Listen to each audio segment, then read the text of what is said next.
Hello mga ka-travels! After nga ng ating La Palmera Mountain Raids escapade ay bisitahin din natin ang isa pa sa dinadayong pasyalan dito sa Columbio, Sultan Kudarat. Ito ay ang Pangadilan Falls and Rock Formation na matatagpuan dito sa Barangay Pulumulok, Columbio, Sultan Kudarat. Ito ay iyong mararating mahigit 45 minutes mula sa ating unang destinasyon na La Palmera Mountain Ridge. Wow! Subalit alam nyo ba kung paano marating ang natatanging lugar na ito? Welcome to Pangadilan Falls and Rock Formations, dito lamang sa Columbio, Sultan Kudarat. Pinya ang pangunahing produkto sa lugar na ito at sa aming pagbisita dito ay isang malawak na plantasyon ng pinya ang sumalubong dito sa aming pagdating. Ang Barangay Pulumulok Access Road ang aming dinaanan para sa mabilis na pagbisita dito sa lugar. Best route niya ito kung ikaw ay may dalang sariling sasakyan at mga dala-dalahan para sa inyong mga planned overnight staycation. Oh, diba? Perfect! Heto na nga guys at narating na natin ang pinag-uusapang Pangadilan Falls and Rock Formations.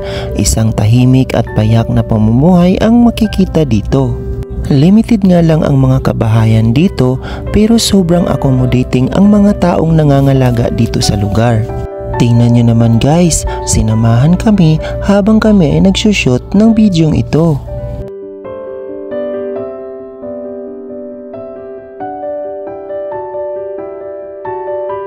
Sobrang sarap nga pakinggan at panoorin ang nakakahalinang lagaslas ng mga tubig dito. Kakaiba nga ang travel destination na ito dahil sa malinaw na agos ng mga tubig dito. At kamangha-mangha naman ang mga rock formations na animoy iginuhit sa isang 3D platform. Wow! Rock formations, waterfalls at malinaw na tubig, lahat yan ay may experience nyo sa lugar na ito. It's one of a kind travel adventure talaga ang may experience nyo dito sa Pangadilan Falls, dito lamang sa aking probensya sa Sultan Kudarat. Yehey! Maituturing nga na isa ang bayan ng Columbio dito sa probinsya ng Sultan Kudarat ang isa sa mga biniyayaan ng mga likas na yaman. Ito marahil ang isa sa mga pangunahing dahilan kung bakit patuloy itong dinadagsa ng napakaraming mga turista. Wow! Sulit na sulit nga ang 50 pesos na entrance fee para sa iyong pagbisita dito.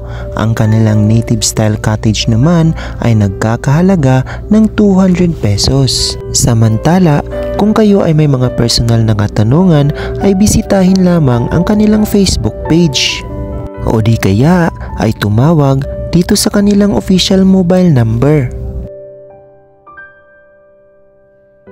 So there you have it mga ka-travels. Maraming salamat sa inyong patuloy na pagsubaybay sa lahat ng ating mga travel adventures.